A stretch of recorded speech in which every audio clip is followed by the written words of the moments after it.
கேட்டாங்கன்னா நம்ம யோசிப்போம்.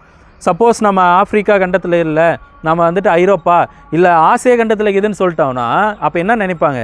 நீ என்ன படிக்கிற, நீ என்ன டிஎன்பிஎஸ்சிக்கு தான் படிக்கிறியா அப்படின்லாம் நம்மளை ஒரு மாதிரியே பார்க்க மாட்டாங்களா? அப்போது வெளி உலகம் விட்டுருங்க, வெளிநாடு விட்டுருங்க, இந்தியாவில் ஏதோ ஒரு ஏரியாவை சொல்கிறாங்க. சில புதுசாக வரவங்களுக்கு மும்பை ஒரு ஸ்டேட்டாக இல்லை ஒரு சிட்டியான்னு கூட தெரியறதில்ல.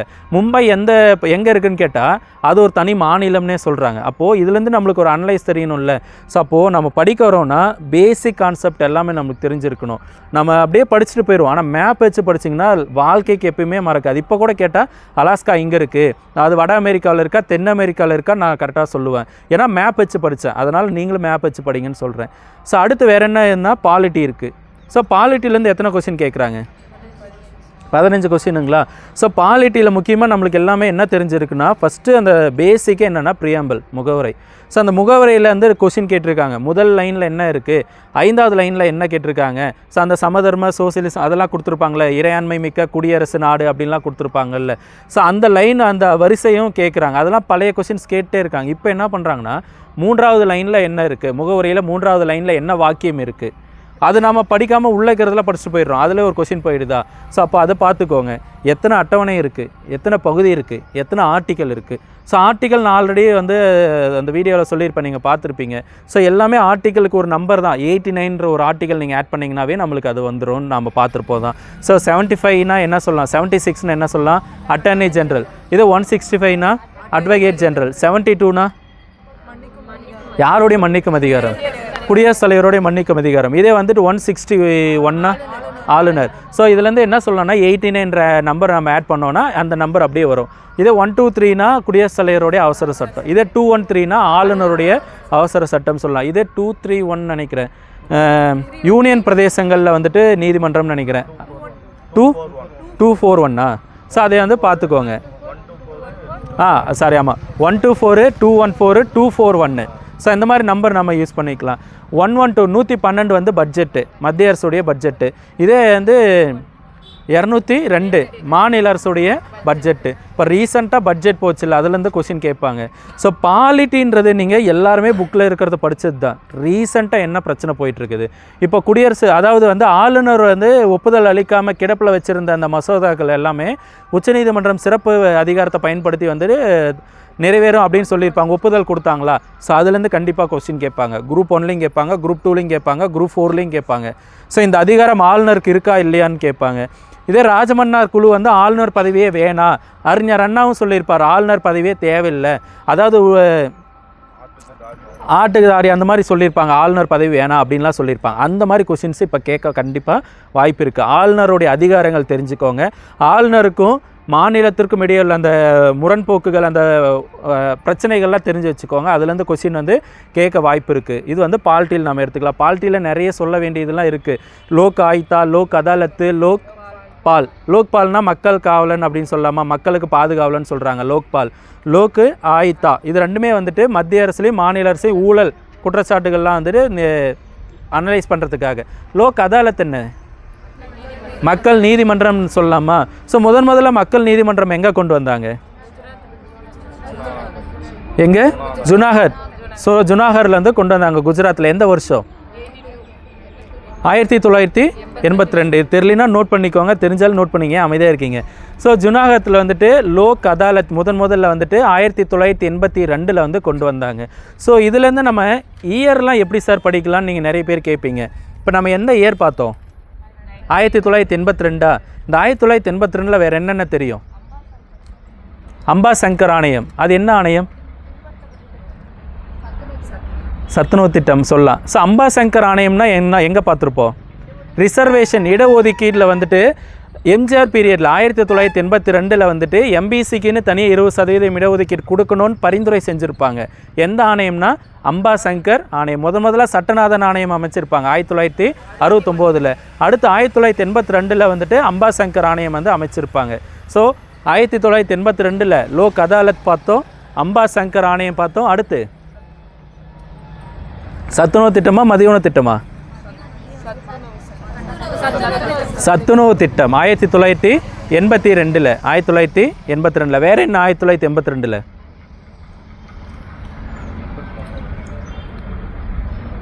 1982 வேறு வங்கியலில் எதுவும் படிக்கலையா?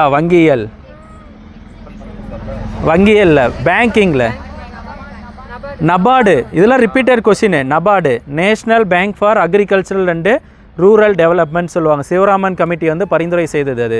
ஸோ எந்த வருஷம்னா 1982. வேறு எக்ஸிம் பேங்க்கு, எக்ஸ்போர்ட் இம்போர்ட் பேங்க்குன்னு சொல்லுவாங்க. ஏற்றுமதி இறக்குமதி வங்கி அப்படின்னு சொல்லுவாங்க. ஸோ இதுவும் 1982. ஸோ வேறு எதனா 82 வருதா? பாலிட்டியில் இது ஸ்கீம்ஸ் எதனா எடுத்துக்கிட்டிங்கன்னா 82 வேறு எதனா வருதான்னு பாருங்கள். ஸோ இவ்வளோ தான். இந்த மாதிரி ஒரு இயர் எடுத்துக்கிட்டிங்கன்னா நம்ம 1969 எல்லா இடத்துலையும் சொல்லிட்டு தான் இருக்கோம். 1969 என்னென்ன பார்ப்போம்? தமிழ்நாடு பெயர் மாற்றம். மதராஸ் என்பது தமிழ்நாடு பெயர் மாற்றம் அறிஞர் அண்ணா. அடுத்து ராஜமன்னார் குழு எத்தனை பேர்? 3 பேர் அடங்கிய குழு. அடுத்து 14 வங்கிகள் தேசியமயமானது எந்த வருஷம், எந்த நாள்? ஜூலை 19. அடுத்து இஸ்ரோ தொடங்கப்பட்டது எந்த வருஷம்?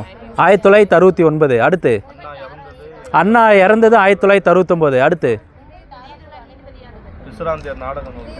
இதயத்துல்லா நீதிபதி, அது என்ன சிறப்பு? ஒரு சுப்ரீம் கோர்ட்டுடைய நீதிபதியாக இருந்தவர் வந்துட்டு குடியரசுத் தலைவராக நியமிக்கப்பட்டார் 1969. அடுத்து பிசிராந்தையார் நூலுக்கு வந்து சாகித்ய அகாடமி. எந்த நூல்னா பிசிராந்தையார் யாருடையது?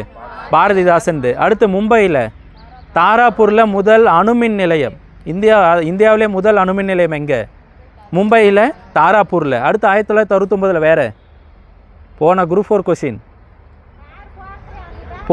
கொஷின் தாதா சாஹேப் பால்கே விருது எந்த வருஷம் கொடுத்தாங்க? முதல்ல 1969. வேறு எந்தனா இருக்குது 1969? ஸோ இதுலேருந்து எத்தனை கொஸ்டின் நம்மளுக்கு கிடச்சிச்சு 1969க்கு?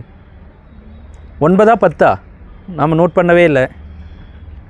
9 கொஸ்டினா 10? எனக்கு தெரிஞ்சு 10ன்னு நினைக்கிறேன். ஸோ இஸ்ரோவும் 1969 அப்படியே ஷார்ட்டாக நோட் பண்ணிக்கோங்க. இஸ்ரோ 1969, தாதா சாஹேப் பால்கே விருது 1969. அடுத்து அறிஞர் அண்ணா தமிழ்நாடு பெயர் மாற்றமும் 1969, ராஜமன்னார் குழுவும் 1969, பேங்க் 14 வங்கிகள் தேசியமயமும் 1969, பிசுராந்தையார் நாவல் 1969. அடுத்து சட்டநாதன் சொன்னோமா, முதல்ல வந்து ரிசர்வேஷன் வந்து கலைஞர் பீரியடில் கொடுத்தாங்க. பிசி எம்பிசிக்கெலாம் வந்து கொடுத்தாங்களா, சட்டநாதன் கமிஷன் வந்து கொடுத்தாங்க. ஸோ அதுவும் 1969. அடுத்து மும்பையில் தாராப்பூர் அணுமின் நிலையமும் 1969. எனக்கு தெரிஞ்ச ஒரு 10 கொஷின் வந்திருக்கும் 1969லேயே. அப்போது இயர் இதுலேருந்து நம்மளுக்கு ஈஸியாக இருக்கா? இப்போது ஒரு கொஷினோட இன்னொரு கொஷின் லிங்க் பண்ணிக்கிட்டோன்னா கண்டிப்பாக அந்த இயர் நம்மளுக்கு எப்பயுமே மறக்காது. இல்லைன்னா நம்ம என்ன பண்ணுவோன்னா, இப்போது வங்கியில் எடுத்துக்கிறோம், வங்கியில் 14 வங்கிகள் 1969 தேசியமயமானதுன்னு இது இந்த வாரம் படிச்சிடுறோம். அடுத்த வாரம் பாலிட்டி எடுக்கிறோம், அதில் வந்துட்டு 1969 வந்துட்டு ராஜமன்னார் குழு அமைக்கப்பட்டதுன்னு படிக்கிறோம். அடுத்து 9th யூனிட் எடுத்துக்கிறோம், ரிசர்வேஷன் பற்றி படிக்கும்போது சட்டநாதன் கமிஷன் 1969 படிக்கிறோம். ஆனால் யாருமே அந்த 3த்தையுமே லிங்க் பண்ணியிருக்க மாட்டீங்க. ஸோ அது எக்கனாமிக்ஸில் போயிடுச்சு, இது பாலிட்டியில் போயிடுச்சு, இது வந்துட்டு 9th யூனிட்டில் வருதுன்ட்டு தனித்தனியாக தான் படிப்பீங்க. ஆனால் யாராவது வந்து யோசிச்சு இது ஆல்ரெடி 1969 அங்கே பார்த்துருக்கோமே அப்படின்னு யாராவது அனலைஸ் பண்ணி படிச்சிங்கன்னா அது யூஸ்ஃபுல்லாக இருக்கும். ஆனால் நாம் அப்படி பண்ணுறதில்ல, எல்லாமே விட்டுட்டு அப்படியே மக்கப் பண்ணிடுறோம், இல்லைன்னா அப்படியே படிச்சுட்டு போயிடுறோம். ஆனால் ஒன்றுத்தோடு ஒன்று லிங்க் பண்ணும்போது நம்மளுக்கு எவ்வளோ யூஸ்ஃபுல்லாக இருக்கும். ஸோ அதுக்கு தான் சொல்கிறேன், ஒரு இயர் வருதா அது நம்மளால் லிங்க் பண்ண முடியுதா அப்படின்னு பார்த்துக்கோங்க. இப்போ சமத்துவ தினம்னா ஏப்ரல் 14, சமூக நீதி தினம்னா செப்டம்பர் 17. ஏன்னா இங்கே நம்ம இந்த இடம் தான் தப்பு பண்ணக்கூடியது. சமூக நீதி தினம் கொடுத்தோடனே சமத்துவமும் சமூக நீதி ஒன்றா, ஏப்ரல் 14 இல்லை செப்டம்பர் 17 அப்படின்னு அங்கே கொலைப்போகிறோம். இந்த பாரதிதாசனான்னு கொலைப்போகிற மாதிரி தான் இது அங்கே நடக்கும். ஸோ இது மாதிரி வந்துட்டு ஒரு இயர் படிக்கிறீங்களா, அந்த இயருக்கு என்னென்ன மாதிரி லிங்க் பண்ணலாம், எந்தெந்த கொஷினோட இன்னொரு கொஷின் லிங்க் பண்ணிக்கலாம். இப்போ நம்மளுடைய பிறந்தநாள், இப்போ நம்ம பிறந்த வருடம் இப்போ 97, 98, 90, 2000 கூட இருக்கலாம். இதே நம்ம அப்பா அம்மாவுடைய பிறந்தநாள் 75, 80 அது மாதிரி இருக்கலாம். இதே கூட பிறந்தவங்களுடைய பிறந்தநாள், பிறந்த வருடம் அது ஞாபகம் வச்சுக்கோங்க. அப்போது அந்த வருஷத்தோட அவங்களுக்கு ஒரு சிறப்பம்சம் இருக்கும், எதனா ஒன்று சிறப்பம்சம் இருக்கும். இப்போ வந்துட்டு இப்போ கூட பிறந்தவங்களே வச்சுக்கோங்க, தங்கச்சியோ அண்ணனோ தங்கச்சி யாராவது கூட இருக்கிறாங்க, அவங்க 95 அண்ணன் 95 பிறந்தாங்கன்னு வச்சுக்கோங்க. ஸோ அதே வருஷம் 1995 வங்கியில் எடுத்துக்கிட்டிங்கன்னா குறைதீர் சட்டம், வங்கி குறை தீர்ப்பாய சட்டம்னு ஒன்று வரும். அப்போ நம்ம இது எப்படி லிங்க் பண்ணிக்கலாம், என் அண்ணன் வந்து 95 பிறந்தான்னு வச்சுக்கோங்க, அப்போ அவனோட நான் அதை லிங்க் பண்ணிக்கலாமா? எப்போ பார்த்தாலும் அண்ணனோ அக்காவோ குறை சொல்லிக்கிட்டே இருப்பாங்களா நம்மளை? சரி இந்த வேலை பண்ணுற அது பண்ணுற இது பண்ணாதரா அப்படின்னு சொல்லுவாங்களா? அப்போது இது மாதிரி தான் லிங்க் பண்ணிக்கணும். குறை தீர்ப்பாய சட்டம் 1995 அப்படின்னு வச்சுக்கணும். இதே அப்பா அம்மா பிறந்த வருஷம் 1975 76. இப்போ என் அம்மா வந்து 1976 பிறந்தாங்கன்னா நான் அதை எப்படி லிங்க் பண்ணியிருக்கேன்னா 1976 சம ஊதிய சட்டம்னு ஒன்று கொண்டு வந்தாங்க, ஞாபகம் இருக்குங்களா? இதே வந்து ஆர்டிக்கல் 39 D வருமா? சம ஊதிய சட்டம், சம ஊதியத்துக்குன்னு வந்து ஒரு ஆர்டிக்கல் இருக்குமே, 39 D தான். ஸோ அது மாதிரி 1976 சம ஊதிய சட்டம் வந்து கொண்டு வந்தாங்க. அப்போது அம்மா பிறந்தது எங்கள் அம்மா பிறந்தது 1976. அப்போ அப்பாவுக்கு அம்மாவுக்கு சம ஊதியம் கொடுக்கணும், அவங்களும் வந்து குடும்பத்தில் ஒரு நிகரான ஆள் தானே அப்படின்னு நம்ம அதை அப்படியே லிங்க் பண்ணிக்கிற மாதிரி இருந்துச்சு. அப்போது நம்மளுடைய பிறந்தநாள், நம்ம உடன் பிறந்தவர்களுடைய பிறந்தநாள், அப்பா அம்மாவுடைய பிறந்தநாள் எந்த வருஷம் அதெல்லாம் உங்களுக்கு மறக்கவே மறக்காது. எப்போ கேட்டாலும் இல்லை உங்கள் குழந்தைகளுடைய இல்லை வந்து உங்களுக்கு தெரிஞ்சவங்களுடைய யாருடைய பிறந்தநாளாக இருந்தாலையும் அது எப்பயுமே மறக்காது. ஸோ அது வந்துட்டு எந்த இதோட லிங்க் பண்ணிக்கலாம். இப்போ ரீசெண்டாக 2007 வந்துட்டு இப்போ தாத்தா பாட்டி யாராவது இறந்துருக்கலாம், நமக்கு தெரிஞ்சவங்க தாத்தா பாட்டி யாராவது இறந்துருக்கலாம். அந்த வருஷம் என்ன சொல்லலாம்னா மூத்த குடிமக்கள் பாதுகாப்பு சட்டம்னு லிங்க் பண்ணலாம். அப்போ 2007 நமக்கு தெரிஞ்ச தாத்தா பாட்டி இறந்தாங்கன்னா அந்த வருஷத்தை மூத்த குடிமக்கள் பாதுகாப்பு சட்டம்னு கொண்டு வரலாம். இதே தகவல் அறியும் உரிமை சட்டம் 2005. ஸோ அது வந்துட்டு நம்ம எதனா லிங்க் பண்ணுற மாதிரி இருக்கணும். இப்போ எதனா எதை கேட்டாலே தகவல் வந்து கேட்பாங்க இவங்க அப்படின்ற மாதிரி ஒன்றுத்தோடு நின்று லிங்க் பண்ணிக்கிட்டிங்கன்னா அது எப்பயுமே வாழ்க்கையில் மறக்கவே மறக்காது, எப்போ கேட்டாலையும் ஞாபகம் வரும். ஸோ இதுதான் பாலிட்டியில் இப்படி நீங்கள் படிச்சுக்கோங்க. அடுத்து எக்கனாமிக்ஸ்.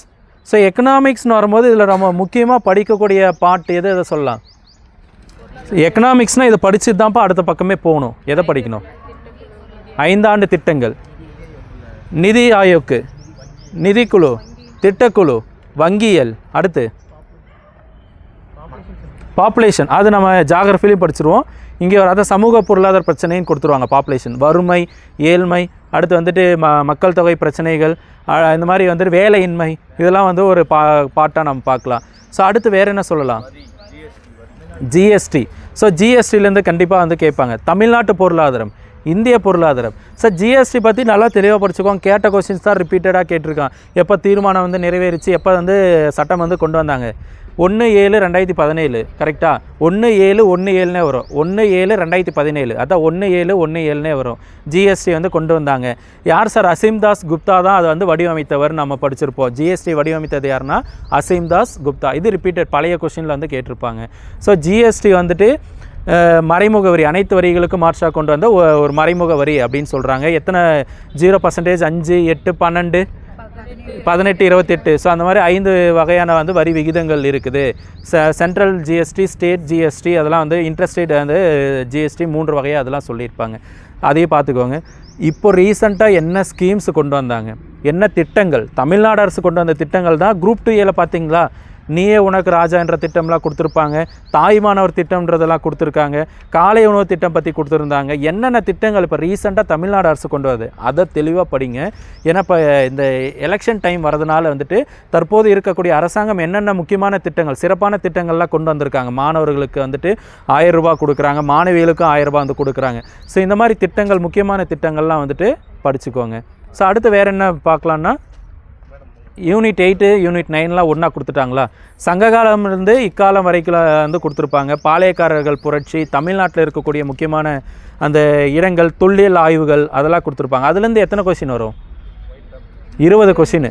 எக்கனாமிக்ஸில் 20 கொஷின், இந்த யூனிட் 8, யூனிட் 9 ரெண்டுமே சேர்த்து வந்துட்டு ஒரு 20 கொஷின் கொடுத்துருக்காங்க. இதுலேயே 40 கொஷின் வந்துருச்சு. பாலிட்டியில் 15 கொஷின், எத்தனை? 55 கொஷின் வந்துருச்சுங்களா? அடுத்து வந்துட்டு மீதி 10 எதுலேருந்து கொடுத்துருந்தாங்கன்னா ஐஎன்எம், ஓல்டு ஹிஸ்ட்ரி, அந்த ஐஎன்எம்லாம் சேர்ந்து ஒரு 10 கொஷின். அதுலேருந்து எத்தனை வரும்? அதுலேருந்து ஒரு 10 கொஷின். ஸோ 55 + 10 65 கொஷின் வந்துடுதா? ஸோ 75. மேக்ஸ் விட்டுருங்க. 75க்கு நம்ம எவ்வளோ எடுக்கலாம்னா 60க்கு மேலே சாலிடாக எடுக்கலாம். இதெல்லாம் நீங்கள் படிச்சிங்கனாவே 60க்கு மேலே சாலிடாக எடுக்கலாம். இப்போ நான் எந்த மாதிரினா தமிழில் நான் 97 எடுத்தேன். மேக்ஸில் வந்துட்டு எனக்கு அப்போ கஷ்டமாக தான் இருந்துச்சு, 19 தான் மேக்ஸ் எடுத்தேன். மீதி எவ்வளோ இருக்குன்னு பார்த்துக்கோங்க. அதுதான் வந்து ஜிஎஸ். எப்படி 60க்கு மேலே நான் எடுத்தேன்னு நினைக்கிறேன். ஸோ 75ல் 100ல் வந்து 19 போயிடுச்சு. மீதி எவ்வளோ இருக்குது? 71, 81. ஸோ அதை வந்து கணக்கு பார்த்துக்கோங்க. ஸோ நம்மளுக்கு எங்கே சார் கை கொடுக்குதுன்னா ஜிஎஸ் தான். ஜென்ரல் ஸ்டடீஸில் நீங்கள் எந்த அளவுக்கு டார்கெட் பண்ணி படிக்கிறீங்க, ஏன்னா தமிழ் எல்லாருக்குமே கஷ்டமாக இருக்கும். எல்லாருக்குமே இது ஃபஸ்ட் அட்டெம்ப்ட் தான். எல்லாருமே தமிழ் தப்பு பண்ணக்கூடிய இடம் தான் வரும். ஆனால் ஜிஎஸ் யாருமே அந்த மாதிரி தப்பு பண்ண மாட்டாங்க. எல்லாருக்குமே இந்த அந்த டேட்டாஸ் எல்லாமே தெரிய வரும். அதனால் வந்து ஜிஎஸ்க்கு எந்த மாதிரி படிக்கணும்னு நீங்கள் டார்கெட் பண்ணிக்கோங்க.